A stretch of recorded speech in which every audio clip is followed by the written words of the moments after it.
What's up, you DJs? Here we are the Monday morning after our ex-girlfriend gets to the top of the league here in the NFL. What are we supposed to do, BC? I told you all when we first started this show, this is how this movie ends. I had to put on the clown hair today. I mean, look at this shirt, Beastie. 1991. This is the last damn time they even won the division. It is pathetic.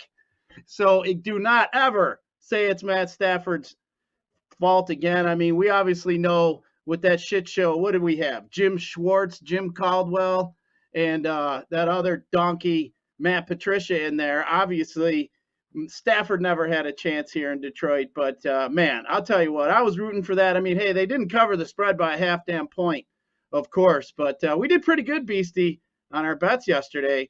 I mean, we called the under in the Rams game. I had called the under in the first half of the Rams game. We called the Bengals to win. I mean, what else? We called the Joe Burrow passing props, everything else. We had a pretty good day yesterday. But Beastie, I gotta laugh. We gotta laugh a little bit. Uh, Easy. He had a parlay where he had the two games correct score. He had the first one right. The second one was for like 43 grand if he got that right. I think he had the 49ers 24, the Rams 23. But man, I'm sure he was pretty nervous once it started getting close. I mean, he had some chances to get it, but Beastie, how'd your Sunday go? I know you had 150 lines. You were going to have to maneuver around and fix all up and everything, but how'd your championship Sunday go, my friend? No, it was outstanding, right? And I told you before we went live, I had 150 entries. It took me about 2 hours to kind of, get them all in. I had 150 dummy line, same line for all 150 entries. And I spent last week writing down my combinations, 4-player team stacks, and then whatever happened after that, I was good here. So of all 150 of them, I dinked and dunked my way to just shy of like $4,300 here. So it was great. I watched every snap of every game. To be fair, I have no reason to be embarrassed. I got in bed at probably about 5:00, 5:30. And again, look, it all stems from, we're looking at what, 6-7 months of just nonstop writing, broadcasting. Your brain is constantly moving as you're writing content, as you're prepping for a broadcast like this. So as soon as kickoff happened, all my lines were entered. I had no other, broadcasting commitments. I had nowhere to be. So I got into bed about 5:00 and I watched both games. I made some pasta. My mother made some fresh pasta. I laid in bed and watched that, and I dozed off right after the game, so it was pretty perfect. However, I do want to say, Matthew Stafford's heading to the Super Bowl. You asked me how my Sunday was. Maybe you didn't think I was going to get that in depth, but hey, I like to answer everything open and honestly here. But Matthew Stafford heading to the Super Bowl, a lot of folks are laughing. You're laughing. Adam on the morning show is laughing. I haven't watched ESPN in years, so I don't know what they're doing. They're probably putting down the Lions organization. And honestly, yeah, it is laughable how bad the Lions have been over the past few years, but I'm just exhausted of laughing at the Lions. I'm exhausted, in putting them down here. So in turn, maybe they got a good thing going with Dan and, and Jared Goff or Amon-Ra St. Brown. I don't know. They're headed in the right direction, hopefully, but this isn't about, how bad or good or where they're headed, the Lions, that is. It's about Stafford making the Super Bowl. And you called it. And every time you've brought up the fact that, you put in that bet, you said, hey, Stafford's going to make it to the Super Bowl. I'm going to put in that bet that he makes the Super Bowl. He's an MVP. Or the Rams, however,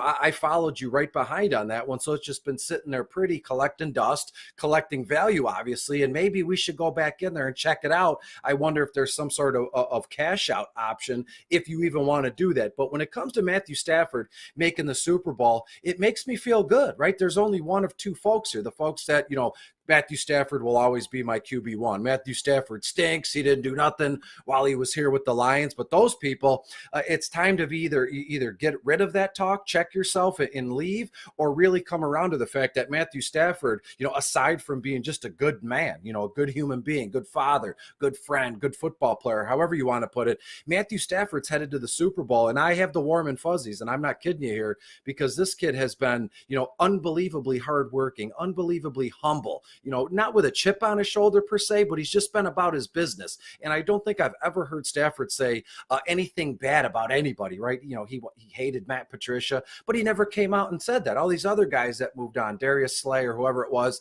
they've trashed, other, coaching regimes. And Stafford just, what? Hey, it is what it is, and I'm moving on. And I couldn't be more happy, proud, and excited to see my all-time QB1 playing in the Super Bowl here, albeit with the Rams, but it's going to be an outstanding Super Bowl. And again, it's only Monday evening, just after 6 o'clock, and we're going to get into the Super Bowl stuff probably every day this week, every day next week, the props, the lines, everything from start to finish, even DFS. But right now, actually, the rest of this week, I think all of our attention, all my attention will be on Matthew Stafford. This is just it's a feel-good kind of story, right? And it just so happens he was, rooted in Detroit here, first overall pick. We know that stuff. So I'm very happy. I'm very excited about it.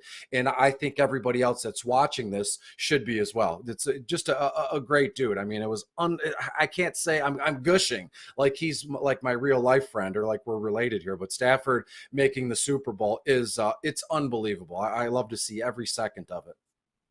Yeah, I'm happy for Stafford. I mean, the guy's gone through a lot. He's the utmost professional.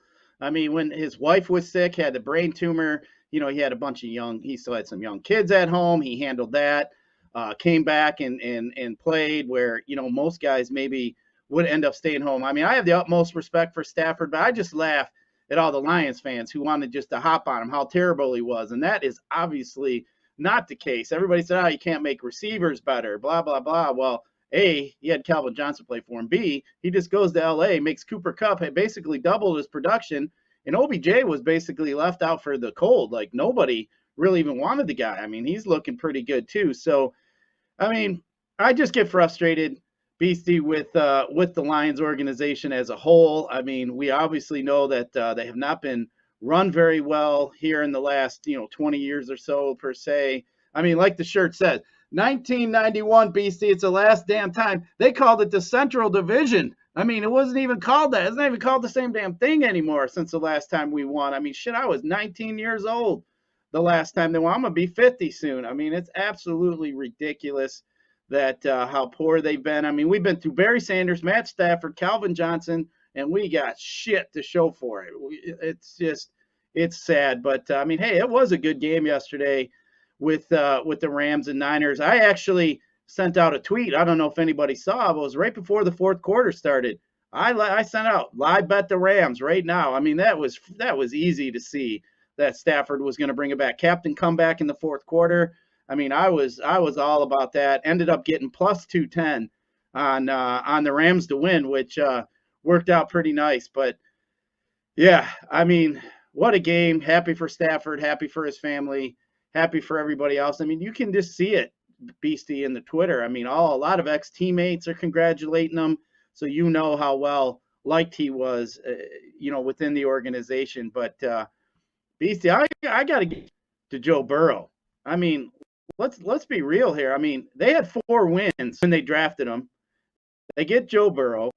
Next thing you know, they're in the Super Bowl. I mean, argue that success. I mean, the kid is good. I'll be honest. I thought he might have been a little bit overrated coming out of college just because of the offense he played for there at LSU. I mean, the dude had, he obviously had Chase. He had Jefferson. He had Clyde Edwards-Helaire. I mean, he had quite the offense. His whole offensive line was drafted in the first round or second round that year. So, but I got to give it to Burrow. I mean, the dude balls it out. I mean, some of those, scrambles that he had, getting himself out of trouble was quite the thing. But what do you think, Beastie? Is Joe Burrow going to be somebody to reckon with here as we move forward in this next 5-10 years or so? What do you think? You think Joe Burrow is done? Is this just his lucky one time, or do you think he's going to get back and have just a successful career? No, this kid is a stone cold stud. And again, you can always first overall pick. We know where he played in LSU. And so coming into the draft or into his, rookie season, tore up his knee and boom, now he's back here. Joe Burrow has, he's a very good quarterback.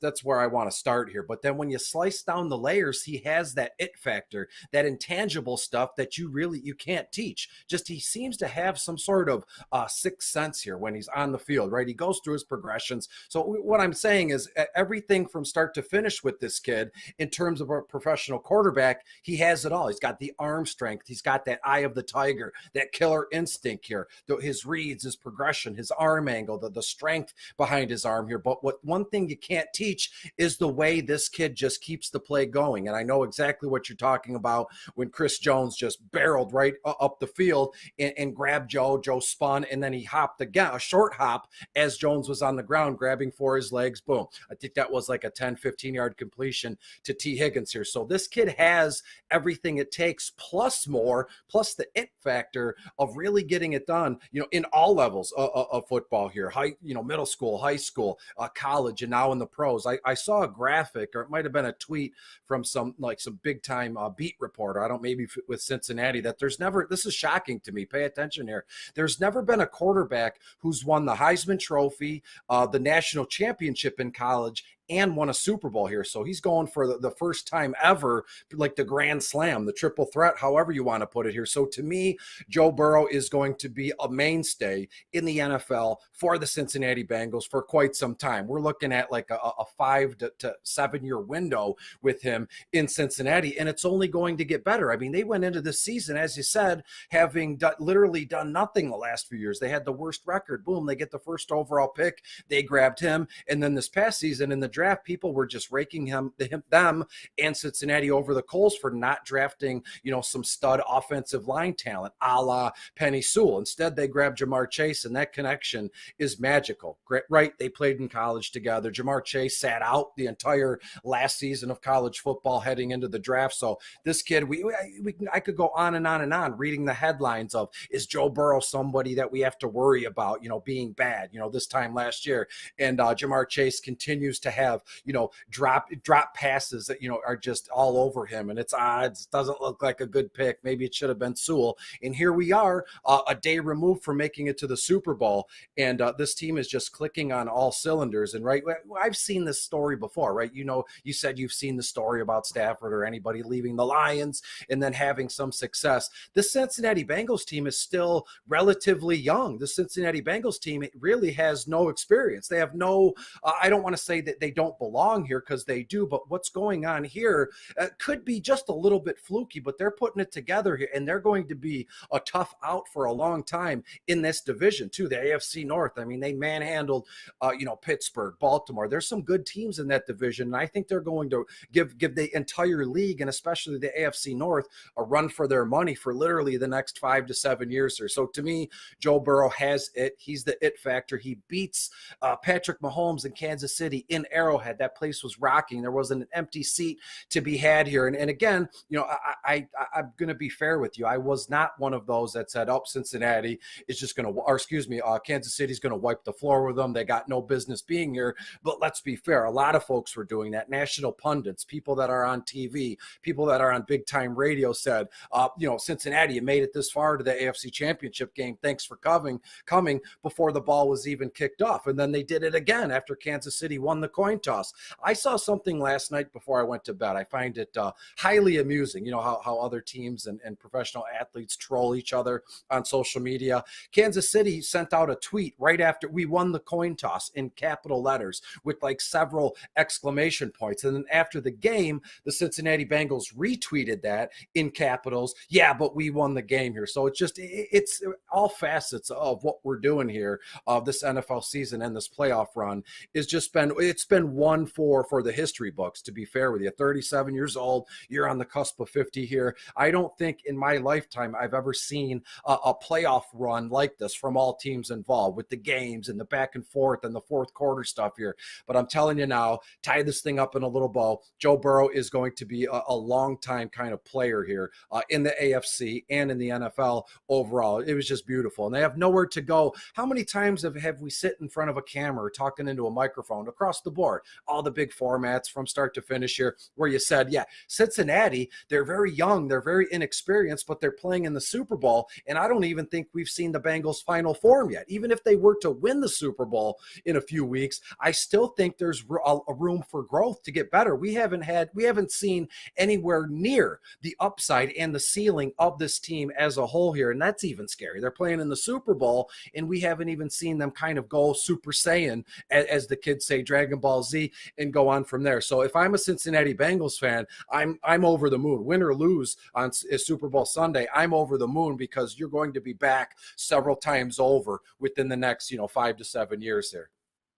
I'll tell you what, Beastie, I'm going to make a bold call. And people probably say I'm nuts, but here it is. Patrick Mahomes will not go to another Super Bowl. I'm telling you. I don't think he's going to.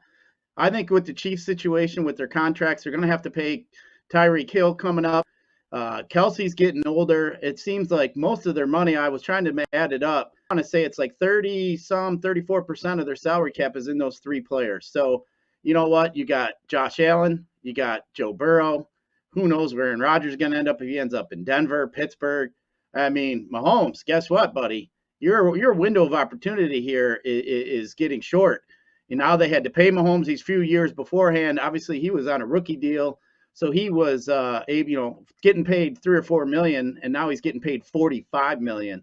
So I mean, it's going to be tough for the Chiefs to be able to keep up with their rosters unless they just keep drafting well and keep getting free agents. And I get it'd be a pleasure to play with Mr. Mahomes, but man, I just think what's coming behind him here is going to be too tough for him to stay consistent and too tough for him to keep going back to the Super Bowl year after year. I mean, Josh Allen's going to have something to say about it, and obviously Joe Burrow just had something to say about it. So I think Mahomes is got a little tougher road as the future gets here. But Beastie, before we get too far in, I want to thank our sponsor at Better Rate Mortgage. Better Rate Mortgage, family is more than blood. If you're looking for a new mortgage, come get treated like family.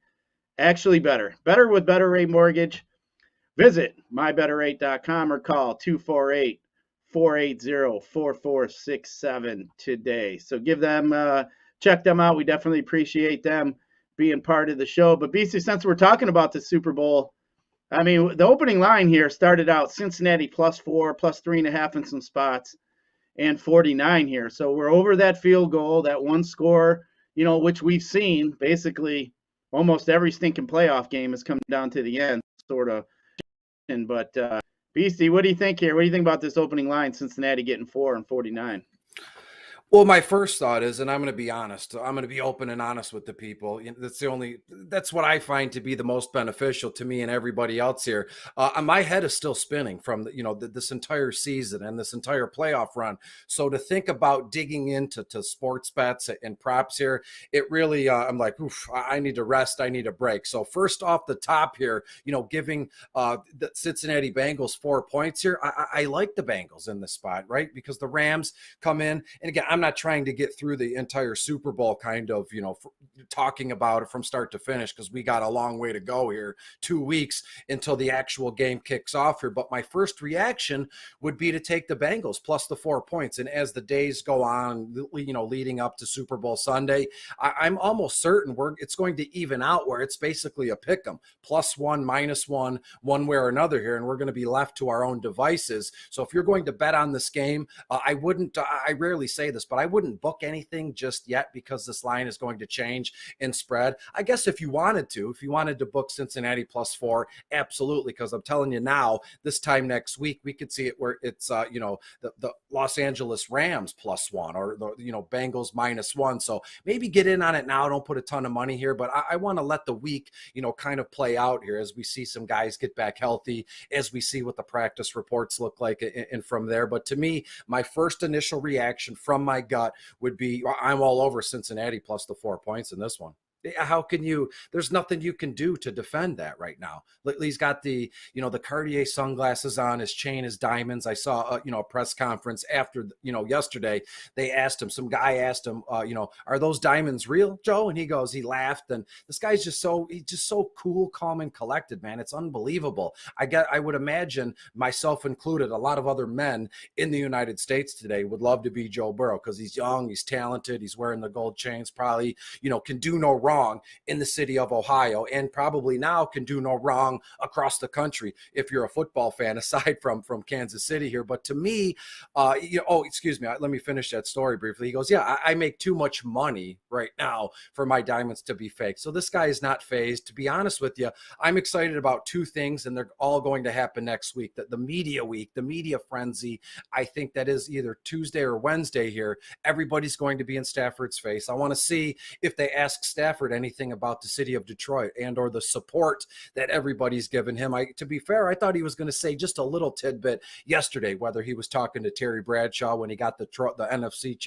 trophy, or when he was talking to the local ESPN lady, post game here. But I'm very interested to see what Stafford's media day is going to be like. But most importantly, I'm excited to see what Joe Burrow is going to say and what kind of questions they have for him there. We know at least one time every media day there's going to be a woman show up in a wedding dress and ask, Joe Burrow, will you marry me? They did it to Tom Brady how many years in a row? And I mean, the media day for the Super Bowl is awesome. But those are the two things I'm kind of thinking about now. And if possible, I'm going to dig in and see if there's any prop bets for media day, because we know you could do everything under the sun for the Super Bowl. Gatorade dumped on the head. How long is the national anthem? What color's the hot dog? What color's it goes crazy. You can go nuts. But to me, leading up to this one, give me the Bengals +4, and I'm very excited for the media day this time next week.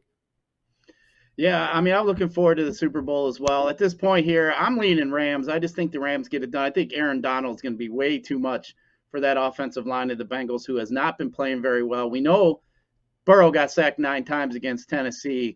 Tennessee just doesn't have the offense the Rams have. So I'm leaning Rams at this point. And hey, I'd rather root for the Lions' ex-girlfriend than root for any fool from Ohio and anybody who roots for the Bucky. So on any of them Cincinnati, Ohio people, as far as I'm concerned, we'll root for our ex-girlfriend and Matt Stafford. But yeah, kind of excited for that Super Bowl. Obviously, for me, Beastie, I'm looking forward to that halftime show. I think that's going to be spectacular. Really looking forward to that. But yeah, what a hell of a playoff by this NFL this season. Man, it's one of the best that I can ever remember. I mean, what, are we going to get Tom Brady retiring? We're going to get Aaron Rodgers moving. I mean, we had Patrick Mahomes lose. But crazy playoffs. But Beastie, that's not the only sport going on around here. We also have some NBA. There's 8 games in the NBA here tonight. Of course, we always say, keep your ear to the ground. There's just so much that you got to pay attention to. Obviously, looking at a couple guys here that we got to keep our eye on that are questionable. We're not sure about. We got Tyrus Jones for Memphis, Korsmaz for the 76ers, Hart, Ingram, and Valanciunas for New Orleans. We got Langford for the Celtics, Jimmy Butler for the Heat, Fox for the Kings, Bielika for the Warriors, and Porter for the Rockets. The Clippers, Cleveland, Hawks, Portland are all on the second half of a back-to-back. I think the one we kind of got to watch a little bit are the Clippers here to see who ends up coming in today. I'm not sure if we're going to get Kawhi back yesterday. I do not think that it looks like they're probably going to be out. Kawhi and George Dowd will have it. Maybe Batum. I'm not sure if he's going to get in there. But just kind of looking here, we got 3 games at 7, 3 games at 7:30, and 2 games at 8. So we got a pretty condensed slate here tonight with all the games starting within an hour. But I think what you'll have to look at, maybe, like a Kevin Porter, maybe somebody got to look at that with SGA out. How are we going to handle OKC? Who are we going to be looking at there for some plays? But obviously, I always like to do a stars and scrubs type lineup. I think today, Steph Curry be on my radar. Little Trae Young is always on my radar. Tyrese Maxey might be a guy you can get fairly cheap. Josh Giddey is another one that you can get fairly cheap. And little Tobias Harris He's popping on some optimizers as well. Kevin Looney, cheap guy there, power forward for Golden State, is popping. Maybe a Dort for OKC there, where some value, you can get some value there. Andre Drummond is hitting on center for the 76ers, 4,400 against Memphis. So that is a value guy you can use there. But Curry and Trae Young are two guys here I'd be looking at. But Beastie, you got anything to add for NBA? I'll get a couple bets here at the end of the show, but anything as far as DFS you want to throw at us? Yeah, I love the idea. I'm always big into stacking. I don't have to run the gamut about, stacking and what we do there, but I absolutely love the idea of moving some pieces around and stacking some Thunder players, some OKC Thunder players, and then Golden State as well. And I'll lay it out here. Stephen Curry, as you said, in an outstanding spot. The DVP, I believe Houston is like 27th, 28th overall against opposing point guards, but it's Stephen Curry. We don't have to care about that. So Curry, Klay Thompson, and even Andrew Wiggins. I love that. And if you want to run it back with 4 players from Golden State, give me Looney here. And as I was saying, I love the OKC here as well. Josh Giddey, as you were getting at shooting guard, I believe looking across my notes here, he's only $5,700 on FanDuel, and they have him projected, or I have him projected for around 35 minutes. So you're telling me $5,700 for 35 minutes? I mean, that's just not even a process of elimination. It's just you do the math here. All those minutes at his price tag, all he's got to do is literally hit 2-3 times the value, and you're cooling it. And I think he will here. And also, I love what's his name, Luguentz Dort, as you were saying. He makes for a nice play. Only $5,000 on FanDuel here. I'm thinking Dort plays almost close to 40 minutes. That's insane, but I have him for about 38 minutes. So what I do is on a broadcast like this, I don't mind being a little ambitious with my projections, or the time these guys are going to be on the court or on the ice here. So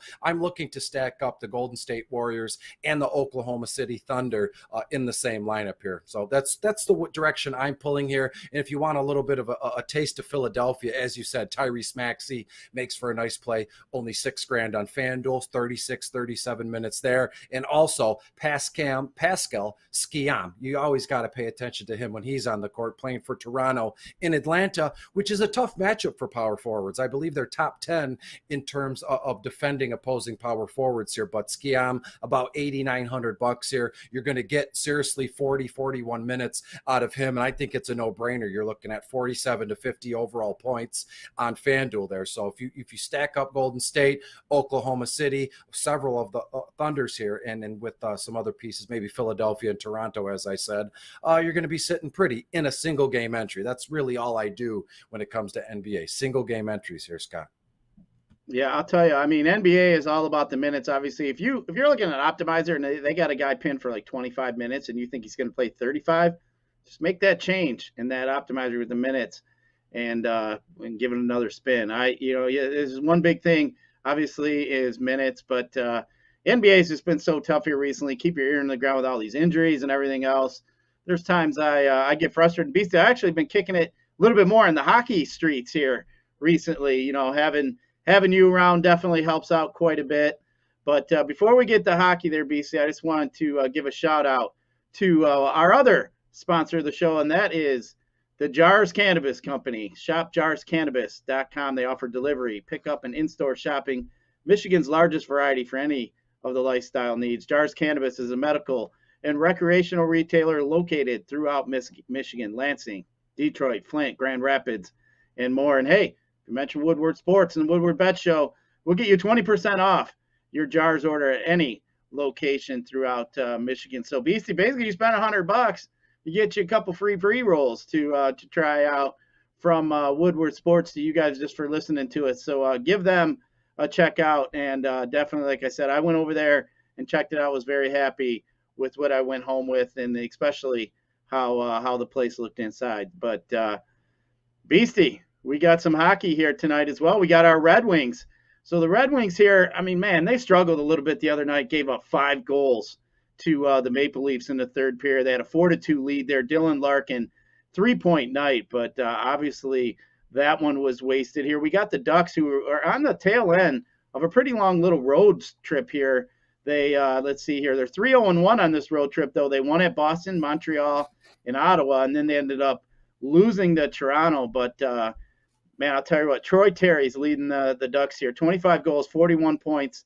He had a goal the other night, but he scored 7 goals so far in 9 games here in January. But the goalie as well for them, Gibson, is playing really well. He had 44 saves the other night against Ottawa, so maybe we'll catch them on a little downswing here. The Red Wings are 1-3-1 in their last 5 games, barely dropping below 500 here. They have not been 2 games below 500 all season, but man, just looking at this one here, Beastie, the Red Wings are favored.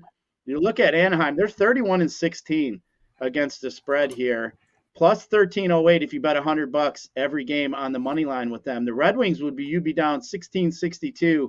They're 19-26 against the spread. But of course here, Beastie, our home team here, obviously we know they're struggling a bit. The under is 5-0 the last time the Red Wings when they're on 1 day's rest. So that is something to look at here. The Red Wings are 0-6 their last 6 games as a home underdog as well. But it looks like here, looking at some of these trends here, it looks like the under is something that might want to look at. But Beastie, you got any thoughts here about this Red Wing game tonight at 7:30 down at LCA? Yeah, absolutely. When you look at this one, the Anaheim, they continue their road trip, as you said. They come into Detroit here after on Monday, actually, after winning 4 of their last 5 games, including 2 in a row last time out, 2-1 win against Ottawa here. And goalie John Gibson has been a nice move the last few weeks here in DFS formats. He's getting the start. He never hovers above $7,000 on FanDuel at least, and on DraftKings very reasonably priced as well. Offensively on the season, as you said, Anaheim, they've been just a little bit above average, posting around 2.91 goals a game. You could probably bump that up if I've learned anything in math. Anything above 0.5, you could just round up to the closest number. So you're looking at about 3 goals a game here on around 31 to 32 shots a game in this one. As you said, Troy Terry, offensive leader in the team for 41 points to go with 25 goals on only 97 shots or so. When you look at this point in the season, a lot of these teams, the studs, right? They're just shooting. They're at like 130, 140.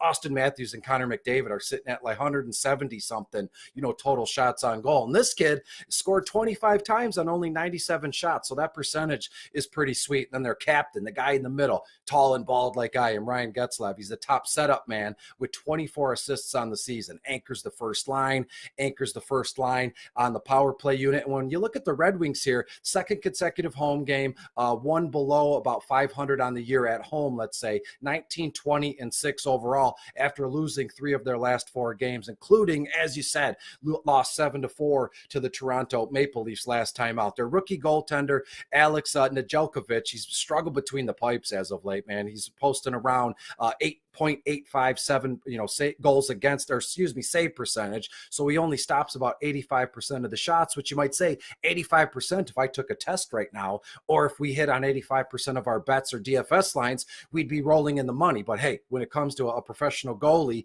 anything in the 90s is what you're looking for here. So to me, Nedeljkovic is struggling, but he's going to be okay. I love the fact that, a lot of folks will say they're just leaving this kid, out to dry, regardless of the score, regardless. And then he'd give up 7 goals. They leave him in, they don't pull him, and then they put him back between the pipes the next day. I don't mind that because he's a young kid. This whole team is learning and growing.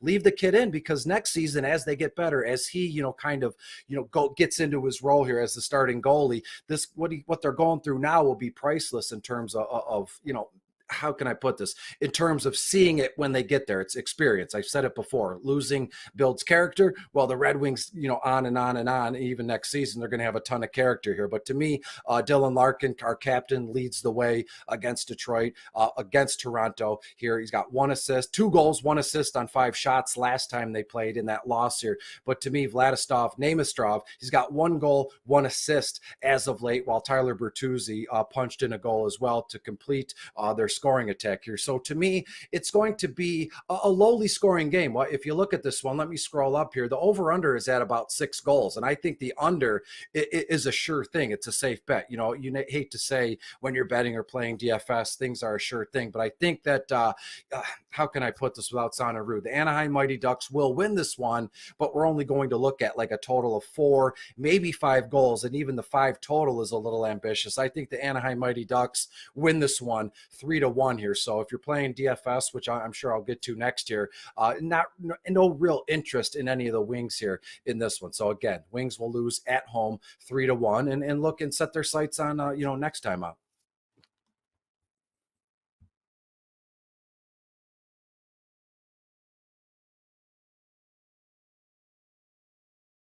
Oh man, Donkey had the mute on there. But hey, do you think we could get Yzerman and Lidstrom to come back out of the press box there? I saw 2 pictures of them and thought, man, look at these 2 goats sitting up there in our press box. Maybe, they look good, absolutely. For sure. Maybe we get them 2 to come back and get some skates on. But yeah, I'll be looking forward to that one there. Obviously, the wings, we got to get Lucas Raymond going here. We got to get him on some goal streak here. I got that Rookie of the Year parlay. I'll tell you what, Cade Cunningham is looking like a stud. It looks like he's getting closer and closer to getting that award. But come on, Lucas, let's go. Let's get us some goals going here. Maybe we can get him on the right track. It looks like he's just off a little bit. But Beastie, as far as any kind of DFS, anything along them lines, do you got any suggestions for, what lines we might play? I know you got your notes ready to rock, but give me a couple line combinations I can put together here while I'm building my NHL teams tonight. Sure, absolutely. So when you look at the schedule, there it is. We got 1, 2, 3, 4. We got 5 games on the main slate here, and Toronto is on the slate. Edmonton is on the slate. So a lot of folks are going to gravitate towards Edmonton 1 with Connor McDavid. A lot of people are going to gravitate towards Austin Matthews, William Nylander in that first line playing the New Jersey Devils here. And look, with such being, if this was the main slate was 11 or 12 games, I could see a case where we could get away with completely fading Toronto or completely fading Edmonton. But again, as we say, till we're blue in the face here, everything is different slate to slate to slate. People ask, well, what's your move when you play hockey? Well, it's tough to answer that because it's all slate dependent. And on this one, as I said, there's a short amount of games here, only several of these games. So there's really no way I see personally to get away from Edmonton 1 or to get away from Toronto 1. So let me go over that briefly just to kind of cover my bases here. When you look at the Edmonton Oilers, they're playing in Ottawa. Normally, any team playing in Ottawa would be a slam dunk, right? Or any team playing New Jersey or Buffalo would be a slam dunk here. But to me, Ottawa's kind of, they're coming not out of their grave, but they're playing well. I mean, I've stacked Ottawa as of late, and it's been well. But to me, obviously, all about Edmonton 1, Connor McDavid, line 1, power play 1, Evander Kane. This guy's had his off-ice issues. I believe it has something to do with an ex-girlfriend or an ex-wife, but that's none of my business. This guy played his first game with Edmonton over the weekend, and he fared pretty good. So I'm going to go back to that well here. And when you look at Evander Kane, this guy, when he was playing with San Jose here, he steadily stayed in that $7,000 to $8,000 range, at least on FanDuel. And now last time out, I believe it was Saturday, he was only like $4,500, and we used him and we got a ton of money out of it. We rang out that value here. And look, he's only been bumped up $1,000. Evander Kane, first line, probably going to see a couple minutes on their first power play unit in favor of a guy like Jesse Pulveri here. But to me, Evander Kane, only $5,500 on FanDuel on that first line with Connor McDavid. It's a must-have. And then as well as Kailer Yamamoto here. All 3 guys, first power play, all 3 guys, first line as well. Going to see heavy minutes against an upstart kind of fast-moving Ottawa team. So I could see this game here being around 4-2, 4-3 in this one. So you're going to want to stack both sides if you want. Cannot get away from Edmonton 1. And when we turn our attention to the Toronto Maple Leafs, that's the late game, as you want to put it. A guy at my age, 7:30, you're going to have dinner and you start to get your evening over with in a way. But when you look at the Toronto Maple Leafs, they're hosting the New Jersey Devils in this one. Money line, all that stuff is obviously massively on the Toronto Maple Leafs side here. New Jersey's getting a goal and a half here. I would steer clear of anything New Jersey Devils related in terms of betting. Maybe if you wanted to get different, right? If I say, I'm still like this. How can I put this? I used to watch videos or read articles where a dummy like me, I'd hear a dummy like me say, I'm stacking Toronto and Edmonton. I would do the exact opposite, meaning I would stack Ottawa and New Jersey, take both teams, both lines against these juggernauts, these cash game options. And absolutely, it seems about it tonight here. But Toronto's first line, I don't want to take away from what they're doing. Austin Matthews, first line, first power play unit, $10,100. But this guy puts up literally a point every couple minutes if you do the math here in this one, and you stack him with Mitch Marner, $6,800 on FanDuel, first line, first power play unit, and then Michael Bunting, first line, second power play unit. And I know I've said it before, behind closed doors or even in a text to you, and I've even said it to people, live on the street or in a broadcast like this. Michael Bunting, you grow connections with these guys. You'll never meet them. They don't know who you are here. But Michael Bunting on Saturday against the Red Wings, he had a hat trick. This guy put up like 47 or 48 FanDuel points here. And if you didn't have him in your lineups over the weekend, you could just went to bed because you weren't going to win anything. And I had Michael Bunting in literally 90% of all my GPPs. And it was unbelievable the amount of money I won. So now I feel like this weird connection with him just based on one good performance where boom, I played him and he, hit big for me here. So Michael Bunting, anytime this kid is on the ice or on the slate, I'm going to be looking his way. And get this, after a 47-point performance on the first line with Austin Matthews and Mitch Marner, his price tag hasn't moved. He's only $4,900 on FanDuel. So to me, it's all about Toronto's first line, all about Edmonton's first line. And if you want a little, respite from this, look at Florida, any which way you want to slice it. Their first line, their second line. I'm eating up a ton of time talking hockey, but trust me, I could keep going and going until 10 o'clock tonight. But Florida's first line, Alexander Barkov, Jonathan Marchand, and Carter Verhaeghe, all three guys first line, all three guys first power play unit. And aside from Barkov, he's $9,100 on FanDuel. Huberdeau and Verhaeghe are awesome. So you can mix and match Huberdeau, Verhaeghe, Evander Kane, even Michael Bunting if you want to completely fade the high price centers tonight and kind of build that way here. So there's just a million different ways to cut this one, million different ways to slice it. And oh boy, do I have some gems for my best bet here shortly, Scott. Oh, man, we're going to get to the best bets here shortly, but Beastie, good job there breaking down the hockey for us. I mean, obviously, you want to stick to the lines and everything else. Hockey is a lot of fun. I mean, it's not as crazy as the NBA, so I've kind of shifted a little bit of my focus over to that here, but I'm going to be getting really involved in the college basketball, and of course, my favorite sport, we got baseball here coming up. Hopefully they can get their shit together and stop with this madness of a lockout, which is not a very good thing at this point in time. But Beastie, let's get here to some best bets here. I got a few here. I'll let you go last today. I don't want to. I don't think I'm going to steal any of yours here. I do normally like to try to steal Chris's here because he always likes to give me some shit. But the first one is in the college basketball streets. I'm going to stay in the Big Ten here. I'm going to take Iowa, giving Penn State 5 points at Penn State. I just think Iowa is going to be a little bit too much for them. They've been playing pretty well. They actually played about a week or so ago, and 2 weeks ago, actually, Iowa ended up pulling that one out 68-51. So I am going to continue on with Iowa. It just seems Penn State lost 3 in a row. They've been struggling, so I am going to continue to ride that. And then one other one here in the NBA that I got, I am going to roll with the Memphis Grizzlies. A lot of fun betting on Ja Morant and the boys here. He's going to be an all-star game starter. No Joel Embiid tonight. He's going to be out for rest. Played 21 straight games, so they're going to give him a breather tonight. But this game here started out Philadelphia -2.5. It's up to 3, +3 now for Philadelphia, +3.5 on some spots. I just think Ja Morant and the boys, they're just playing too good a basketball right now. They're 7-3 against the spread their last 10, 35-17 actual. But Ja Morant is going to be too much. I don't think Philadelphia is going to be able to hang without Embiid tonight. So I am going to roll with Ja Morant. But Beastie, what you got for the people tonight?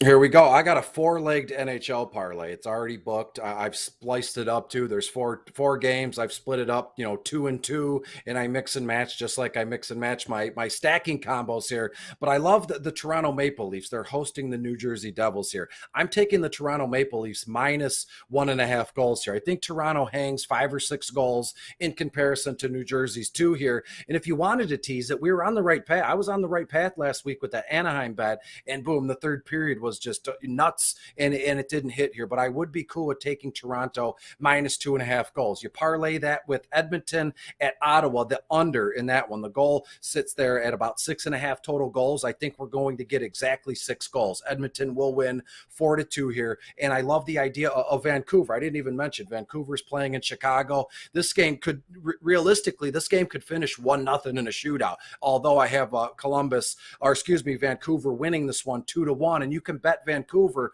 on plus odds. Vancouver's plus 100 here. In the last leg of this parlay, Florida is playing in Columbus here. I think Florida hangs 5 goals, or 5, maybe 6 goals in comparison to Columbus's 2 here. So I love the over in that one. So right now, if anybody's watching, grab your pen, grab your paper. I know Joey 2 times is out there right now, scrambling for a pen and a piece of paper here. So write this one down. Toronto minus 1.5 goals.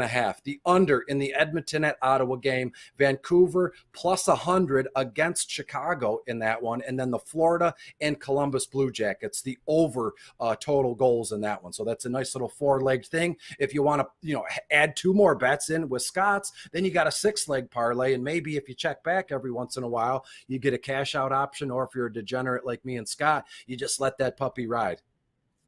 Yeah, absolutely. And I've seen a couple people now, Beastie, talk about the round robins. I know they had a couple of our bets, like 5 or 6 of them, and they did a round robin. For those that don't know what a round robin is, you basically pick what kind of parlay you want, 2 or 3, and it mix up all the different combinations for you. So if you say you want a $5 round robin and there's 12 different combinations, well, you're going to have $60 in bets, basically. So it just mixes up all the combinations for you. So if you hit 4 out of 6 or so, you should be a winner. But BC, I got to mention one thing I heard the other day before we get out of here on a competitive station. I heard a guy call in, and he was trying to tell the host of the show that he had a bet on FanDuel plus 1,200 for the Rams to win the Super Bowl. He said he bet $5 on it. Now, Beastie, that dude was saying that he's going to get $6K back, and the guy who was basically hosting the show was telling him he should hedge immediately for $3,000. Now, Beastie, on FanDuel, plus 1,200 means 12-1, you donkeys. So he had $60 coming back to him. So don't tell the dude to be betting $3K. That's why you don't listen to donkeys who don't know what they're talking about. All that is based off $100. So, man, I tried to text them into their show and say, listen, don't advise that guy to do that. I mean, he's going to hedge his $3,000 for his $60. The dude was just off base there. Sad to see. Hopefully that guy did not do that. You better look at that bet on your screen before you make something silly like that. I mean, I hate to see that dude hedge $3,000 for a $60 bet, not knowing exactly what he's getting into. But Beastie, before we get out of here, one more shout out to the sponsor of the show. That's Better Rate Mortgage. Better Rate Mortgage, family's more in blood. If you're looking for a new mortgage, come get treated like family. Actually better with Better Rate Mortgage. Visit mybetterrate.com or call 248-480-4467. Again, we appreciate all you guys watching. Hit that like button, hit that subscribe button for us. But before we get out of here, BC, you got anything to say to the people? Yeah, I mean, if you're like me and Scott or anybody else at Woodward Bets, shout out to Beer Man. I mean, he's home right now. We know why. Thoughts and prayers there. I sent him a text this morning. Even Easy and Spence behind the glass, everybody in Woodward. We've been doing this nonstop all year. We're talking like 8, 9, 10 months. There's really nothing going on here that warrants our attention big time. So take the time to kind of rest, recoup, relax, and then hit it hard next week. And again, I love what you brought up about, the guy calling in and the other person on the microphone, no idea. Don't bet what you can't lose. The first and foremost, this thing is supposed to be fun and entertainment. If I lose $3,000 and I didn't know why, I'd be so upset. So only bet what you can lose. I give away my best bets, my hockey stuff, and you do as well, Scott. But again, use this responsibly. They're for entertainment purposes. If you want to throw a couple bucks on it, by all means here, but only bet what you can lose here in a way. And again, I'm looking forward to a nice week here with you in Woodward Sports, aside from, resting and relaxing. There's no football content I got to put out this week. So hallelujah, I can sleep in, I can go to bed early, I can do whatever I want in between here. So I'm very much looking forward to the R&R here. Much needed R&R, Scott. I mean, yeah, that's a long season we endured there with NFL, 20 some weeks. I mean, BC, that's 5 months of continuously grinding it out. But generally this time of year, you're right after the Super Bowl, I kind of just sit back a little bit, wait for baseball, and then go heavy at baseball. Usually like to get into the March Madness stuff, but exactly like you said, use the sports betting for fun. I mean, we got a new toy here, obviously in Michigan. We can all bet on our phones. A lot of fun, but just have fun with it is literally what it's all about. We're not trying to tell everybody here how to make a mortgage payment or do any of that fun stuff. We just want to keep you guys entertained, get you some information, obviously, that will help you guys make your bets and all that fun stuff. But we're hoping to add some more to the website here, the Woodward Sports website here, where we'll be able to get some more information for you guys. We're also working on a promo right now. I just got to get the clearance from the boss man, but I think we're going to run some Super Bowl squares, Beastie, for all of our followers. So, hey, give us a follow. Make sure you're following us. If you're following us and the Woodward Sports, we're going to probably throw you in a football square here, which we'll announce, probably letting the cat out of the bag a little bit early here, but I can never keep a secret anyway. But Beastie, I think what we're going to do is we're going to have some, autograph material, maybe from Braylon, Darren McCarty. Maybe we'll get some gift certificates from our sponsors, maybe the Flowing Warehouse and all that kind of fun stuff. And who knows? Maybe even Jars will step up and be able to pass something out. But looking forward to the Super Bowl. Looking forward to breaking that down. And of course, you mentioned the Beer Man. Beer Man will be excited to get you back here soon once you get everything taken care of there with the family. But for Beastie, for Spencer Behind the Glass, I am Scott. We appreciate you guys listening. Hopefully we can win some money tonight, and we will catch you guys tomorrow. Thanks.